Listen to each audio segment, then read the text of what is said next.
Tentunya berbagai amalan sebaiknya makin ditingkatkan ketika kita memasuki 10 hari terakhir di bulan Ramadan. Apalagi nih biasanya juga harus dilakukan untuk mampu menjemput keistimewaan dari malam Lailatul Qadar yang pasti istimewa lebih baik dari 1000 bulan. Ya, betul sekali. Amalan apa saja yang kemudian perlu ditingkatkan? Kita sudah terhubung dengan Ustadz Rizal Wahid. Assalamualaikum, selamat pagi Ustadz. Waalaikumsalam warahmatullahi wabarakatuh, Mas Ferdi dan Mbak Maifri. Baik, terima kasih Ustadz diganggu paginya ya. Kabarnya sedang iktikaf juga ya di salah satu masjid di Jakarta. Gini Ustadz, secara umum dulu kita memang akan bicara soal iktikaf ya untuk menyambut keistimewaan malam Lailatul Qadar. Kita ingin bertanya, apa amalan yang harus dilakukan untuk menjemput malam Lailatul Qadar ini, Ustaz? Baik, bismillahirrahmanirrahim. Ada beberapa hal yang perlu kita perhatikan agar kita bisa mendapatkan malam Lailatul Qadar. Hal pertama yang bisa kita lakukan adalah pertama kali adalah meluruskan niat terlebih dahulu. Dan luruskan niat kita untuk beribadah kepada Allah Subhanahu wa taala, mengharapkan ridha Allah Subhanahu wa taala, mengharapkan cintanya Allah Subhanahu wa taala. Yang kedua, bisa kita lakukan adalah tidak memilih-milih malam. Jadi kan kadang-kadang kebiasaan kita itu adalah memilih gitu ya, antara malam ganjil, malam genap gitu ya. Nah, salah satu cara yang bisa kita lakukan untuk mendapatkan Lailatul Qadar itu adalah dengan menghabiskan 10 hari terakhir di Ramadan itu dengan maksimal beribadah. Jadi mau malam ganjil, malam genap, bismillah kita ikhtiar dengan maksimal untuk beribadah kepada Allah Subhanahu wa taala. Karena bagaimanapun Lailatul Qadar ini adalah perkara gaib yang manusia tidak pernah benar-benar tahu kapan itu akan terjadi. Rasulullah hanya menyampaikan ciri-cirinya, hanya menyampaikan apa saja yang harus kita lakukan, tetapi tidak pernah secara pasti menyampaikan ada di malam keberapa, malam 21, 22, 23 dan lain sebagainya. Walaupun memang pendapat-pendapat yang terkuat menyampaikan bahwa Lailatul Qadar itu ada pada malam ganjil. Tapi kalau kita ingin mendapatkan Lailatul Qadar sebagai manusia yang tidak tahu sama sekali dengan apa yang telah Allah tetapkan, maka kita akan berusaha secara maksimal untuk gaspol lah gitu di 10 hari terakhir ini. Bisa kita lakukan. Supaya apa? Supaya saat malam Lailatul Qadar itu tiba, harapannya kita sedang dalam keadaan beribadah kepada Allah Subhanahu wa taala. Yang dikhawatirkan kalau kita nebak-nebak, misal kita nebak kayaknya malamnya di malam 21 deh. Ternyata pas malam 23 baru muncul Lailatul Qadar saat kita malah nggak beribadah kepada Allah. Karena kan sangat disayangkan. Nah, ibadahnya apa saja? Semua ibadah yang baik itu dianjurkan. Sholat malam, baca Quran, bersedekah, dan ada satu doa yang sangat dianjurkan oleh Nabi Muhammad SAW untuk banyak-banyak dibaca di 10 hari terakhir ini. Apa doanya? Termaktub dalam hadis riwayat Tirmidzi, Allahumma innaka afuwun tuhibbul afwa fa'fu anni. Jadi Allahumma innaka afuwun tuhibbul afwa fa'fu anni. Nah, jadi ini doa yang harus kita rutin baca di 10 hari terakhir ini. Harapannya kita mendapatkan Lailatul Qadar dan mendapatkan pengampunan dari Allah Subhanahu wa taala. Seperti itu. Amin, amin. Karena ini jadi satu malam yang istimewa sekali, bahkan disampaikan bahwa keistimewaannya lebih baik dari 1000 bulan. Nah, selain itu sebenarnya apa yang membuat malam Lailatul Qadar ini begitu istimewa, dan ada nggak sih Pak Ustadz ciri-cirinya nih ketika kita mendapatkan kemuliaan di malam itu, apa yang membuat kita merasakan hal tersebut?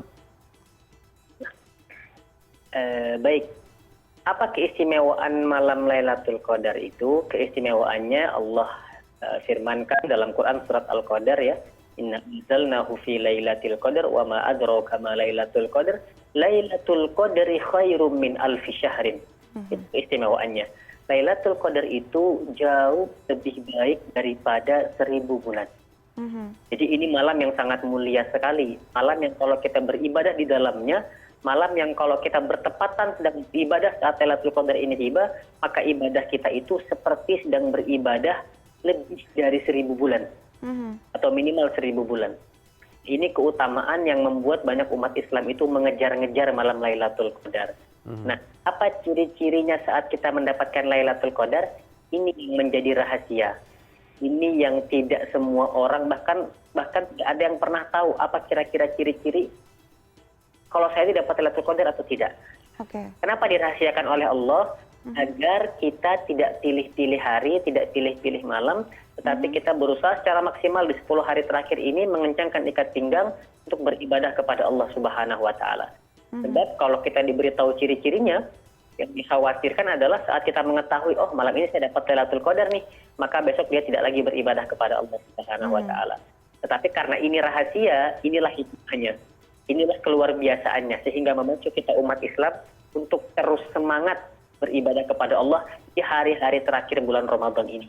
Karena bagaimanapun Ramadan ini bukan tentang bagaimana kita memulainya, tetapi tentang bagaimana kita mengakhirinya. Bukan bagaimana kita memulai startnya, tapi bagaimana kita mengakhiri garis finishnya. Seperti itu. Oke, Ustadz gini, di 10 hari terakhir kan memang biasanya masyarakat atau kita ini dianjurkan begitu ya untuk iktikaf di masjid. Nah, seperti yang juga Ustadz sedang lakukan saat ini, kita juga ingin mengetahui lebih lanjut lagi. Keistimewaan dari iktikaf ini apa sih Ustadz? Atau apakah kemudian ada tata cara tertentu yang harus dilakukan saat kita ingin meniatkan untuk iktikaf di 10 hari terakhir di bulan Ramadan ini? Baik. Jadi yang perlu kita pahami pertama adalah iktikaf ini kan artinya berdiam diri. Jadi dia berdiam diri di masjid. Jadi yang namanya iktikaf itu sudah barang pasti dia harus di masjid. Di luar keadaan darurat ya. Kalau keadaan sudah baik, maka dia sudah harus di masjid. Karena iktikaf itu di masjid. Artinya apa? Dia berdiam diri, bertafakur, memperbanyak ibadah kepada Allah Subhanahu wa taala. Iktikaf ini hukumnya sunnah, tidak wajib. Dan kenapa iktikaf ini dianjurkan di 10 hari terakhir di bulan Ramadan? Karena dengan beriktikaf harapannya kita jadi terminimalisir dengan hal-hal yang sifatnya duniawi. Kita bisa fokus beribadah kepada Allah Subhanahu wa taala, kita bisa fokus memperbanyak membaca Al-Qur'an, kita bisa fokus memperbanyak doa, kita bisa fokus memperbanyak zikir, dan kita bisa fokus untuk sholat malam. Karena biasanya kalau kita di rumah itu banyak distraksi-distraksi yang bisa memungkinkan kita untuk tidak maksimal beribadah. Itulah kenapa dianjurkan untuk beriktikaf supaya bisa lebih optimal ibadahnya. Lantas apakah boleh orang tidak beriktikaf dan apakah kemungkinan dapat malam Lailatul Qadar? Bisa dan apa namanya boleh sebenarnya, dengan catatan kalau dia tidak iktikaf dia tetap menghabiskan malamnya dalam kondisi beribadah kepada Allah Subhanahu wa taala.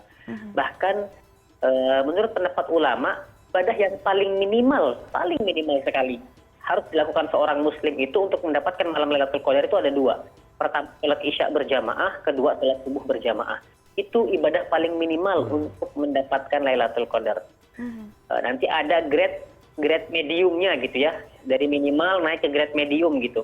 Apa yang bisa dia lakukan? Ibadah secara maksimal walaupun dia nggak iktikaf. Ya dia baca Quran, ya dia sedekah, ya dia berzikir, berdoa kepada Allah Subhanahu wa taala. Dan ada ibadah yang maksimal, yang dia datang ke masjid, beriktikaf, menghabiskan malamnya untuk beribadah kepada Allah Subhanahu wa taala tanpa terganggu urusan dunia sedikit pun. Seperti itu. Wallahu a'lam.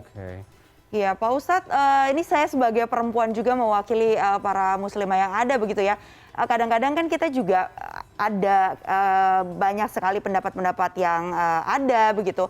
Kalau untuk bagi umat muslimah yang perempuan begitu, umat muslim perempuan, sebenarnya hukum iktikaf itu seperti apa sih Pak Ustadz? Apakah masuk dalam sunnah tapi memang dianjurkan untuk iktikaf di masjid atau bagaimana Pak Ustadz? Baik, perempuan iktikaf itu tetap hukumnya sama sunnah. Boleh iktikaf di masjid untuk perempuan dengan catatan diusahakan dari fitnah. Artinya kalau bisa didampingi oleh mahram atau oleh orang lain, sahabat-sahabat muslimah seperti itu. Ataupun kalau mau sendiri jadi masalah selama memang masjidnya itu ramai, banyak umat muslim di sana, banyak muslimah lainnya di sana, kita terhindar dari fitnah, itu tidak jadi masalah. Karena memang iktikaf ini hukum dasarnya sunnah. Seperti itu. Apakah boleh muslimah pergi iktikaf? Sangat boleh. Apakah boleh di rumah saja? Boleh juga. Yang penting menghabiskan malamnya itu untuk ibadah kepada Allah. Jadi kuncinya itu adalah ada pada ibadahnya. Kuncinya adalah menghabiskan malam-malam terakhir di bulan Ramadan ini dengan banyak kepada Subhanahu wa taala. Bisa membaca Quran, bisa sholat malam, bisa bersedekah, bisa juga memperbanyak doa dan istighfar. Seperti Oke. itu. Ustadz, gini, mungkin juga tidak banyak yang tahu apa saja hal-hal yang dibolehkan atau tidak dibolehkan selama iktikaf. Apakah kemudian boleh makan dan minum atau keluar dari masjid atau apa sebenarnya yang perlu diketahui soal tata cara iktikaf ini yang baik begitu, Ustadz? Jadi itikaf itu dia akan tetap sah niatnya selama dia tidak keluar dari masjid. Keluar dari masjid ini dalam tanda kutip bukan keluar ke halaman masjid ya, tetapi keluar benar-benar pulang ke rumah seperti itu. Makanya sebagian teman-teman kita itu kadang-kadang beritikaf nggak pulang-pulang dari masjid seperti itu. Tetapi kan kondisinya hari ini mungkin bagi sebagian kita ada yang di 10 hari terakhir ini belum belum libur kerjanya. Maka bagaimana jika kondisinya seperti itu, maka tidak masalah. Malamnya dia beritikaf, paginya berangkat kerja. Karena bagaimanapun, terutama bagi laki-laki gitu ya, kerja ini kan hukumnya wajib ya. Dia mencari nafkah untuk keluarganya seperti itu. Sedangkan iktikaf itu hukumnya sunnah. Jadi jangan sampai dia mengabaikan yang wajib pun mengutamakan yang sunnah. Jadi iktikaf di malam hari boleh, tapi pagi tetap berangkat kerja, mencari nafkah seperti itu. Oke, Pak Ustadz. Jadi itu. Oke, Pak Ustadz, kalau tadi kan sempat disampaikan kalau bekerja tidak apa pulang dulu, kemudian nanti malamnya melanjutkan lagi. Tapi kan ada beberapa pekerjaan yang kemudian mengharuskan shiftnya shift malam nih Pak Ustadz, ya kan? Harus bekerja pada malam hari. Nah, ini berarti menyiasatinya seperti apa Pak Ustadz agar bisa tetap mendapatkan keistimewaan dari ibadah tersebut? Maka yang harus kita lakukan adalah mengingat kembali hadis Rasulullah, innamal a'malu binniyat. Jadi amal itu tergantung niatnya. Jadi kita niatkan kerjanya kita itu untuk ibadah. Jadi kita niatkan kerjanya kita itu untuk ibadah. Karena dalam Islam pekerjaan yang halal itu ibadah. Jadi pekerjaan yang halal itu juga merupakan ibadah dan kebaikannya besar di dalamnya. Jadi bekerja itu adalah kebaikan yang luar biasa di dalam Islam. Nah, tinggal nanti bagaimana caranya kita bisa memanfaatkan sela-sela waktu kerja kita itu untuk berdoa kepada Allah Subhanahu wa taala yang kita tidak bekerja kita. Contoh, kita bisa membaca doa Allahumma innaka afuwun tuhibbul afwa fa'fu anni. Atau contoh kita bisa sambil istighfar, astagfirullahalazim, astagfirullahalazim, astagfirullahalazim, astagfirullahalazim. Atau syukur-syukur kita bisa curi-curi waktu untuk sholat malam 5-10 menit. Atau syukur-syukur kita bisa cari waktu untuk baca Quran 5-10 menit. Andaipun kalau kita bekerja di shift malam dan itu benar-benar padat gitu pekerjaannya ya, maka yang bisa kita lakukan adalah pertama mengingatkan kerja itu sebagai ibadah, yang kedua kita memperbanyak zikir saja. Astagfirullahalazim bisa juga subhanallah, alhamdulillah, wala ilaha illallah. Juga bisa membaca doa Allahumma innaka afuwun tuhibbul afwa fa'fu anni. Jadi kita harus pahami Allah mengatakan dalam Quran surat Al-Baqarah ayat 185, yuridullahu bikumul yusra wa la yuridu bikumul usra. Allah itu menginginkan kemudahan, tidak menginginkan kesulitan. Maka kita lakukan apa yang mudah, insya Allah tetap ada kebaikan di dalamnya. Terakhir Ustadz, mungkin ada yang ingin disampaikan terkait bagaimana kemudian kita bisa melaksanakan semua amalan yang istimewa di 10 hari terakhir ini agar kemudian kita bisa mendapatkan Lailatul Qadar. Baik. Maka pertama kali kita harus benar-benar berharap dulu kepada Allah Subhanahu wa taala. Kita benar-benar berdoa kepada Allah, berharap kepada Allah Subhanahu wa taala agar di tahun ini Allah memperkenankan kita, mengizinkan kita untuk mendapatkan malam Lailatul Qadar. Karena doa ini adalah kekuatan bagi orang beriman. Kita banyakin doa kepada Allah Subhanahu wa taala. Kita lemah kecuali Allah yang menguatkan. Maka kita memohon kekuatan kepada Allah. Yang kedua, setelah berdoa, kita tuliskan target-target. Contoh, 10 hari terakhir ini, ada tarawih, saya pengen baca Quran sekian halaman. Saya pengen membaca doa Allahumma innaka afuwun dan seterusnya sekian kali. Saya harus beristighfar sekian kali. Saya akan bersedekah pagi hari sekian banyak per harinya. Semampunya kita, 10.000 per hari, jadi 10 hari 100.000 misal. Kita punya target, sehingga kita tahu apa yang harus kita lakukan ketika malam itu tiba. Jadi kita nggak bingung, ngapain ya saya sekarang gitu. Tapi kita punya target yang membuat kita jadi tertata. Oke, habis tarawih saya langsung baca Quran. Habis baca Quran saya coba istighfar. Habis istighfar saya baca doa. Setelah itu istirahat. Nanti setelah istirahat saya bangun, saya sholat malam sebentar. Saya sahur, saya istighfar lagi. Setelah istighfar lagi saya sholat subuh. Habis sholat subuh saya bersedekah. Seperti itu. Jadi kita punya target. Nah, Yang berikutnya, kalau memang kita punya waktu, diusahakan beriktikaf. Kalau memang kita tidak bentrok dengan pekerjaan, diusahakan beriktikaf. Kenapa? Karena dengan beriktikaf itu kita punya peluang lebih besar untuk beribadah, sebab kita ada di lingkungan yang semuanya sedang beribadah kepada Allah Subhanahu wa Ta'ala. Kalaupun tidak beriktikaf, maka coba di rumah itu kita bentuk lingkungan di keluarga itu yang semuanya mau beribadah. Jadi kita janjian, nanti kita bangunnya sedikit lebih awal ya, sebelum sahur kita sholat malam bersama. Seperti itu. Nah, insya Allah kalau kita benar-benar punya kemauan, punya niat yang sempurna, ikhlasan yang sempurna, kemauan yang sempurna, nanti Allah akan sempurnakan juga hasilnya insya Allah. Amin, Jadi kita amin. menyempurnakan ikhlasnya kita, menyempurnakan ikhtiar kita, nanti biar hasilnya Allah yang menyempurnakan. Seperti itu. Masya Allah. Masya Allah, amin, amin, amin ya Rabbal Alamin. Dan semoga kita termasuk dalam orang-orang yang meraih kemenangan nanti di hari kemenangan ya Pak Ustadz. Dan untuk itu seperti tadi kata Pak Ustadz, niatnya harus diluruskan. Ayo gaspol semua amalan-amalannya di 10 hari terakhir bulan Ramadan ini. Harapannya kita semoga bisa terus bertemu lagi dengan Ramadan dan hari kemenangan di tahun-tahun selanjutnya ya Pak Ustadz. Terima kasih banyak. Baik, terima kasih banyak Pak Ustadz Rizal Wahid sudah bergabung bersama kami di pagi hari ini di CNN Indonesia Connected Ramadan. Dan sehat selalu Pak Ustadz. Assalamualaikum. Waalaikumsalam warahmatullahi wabarakatuh.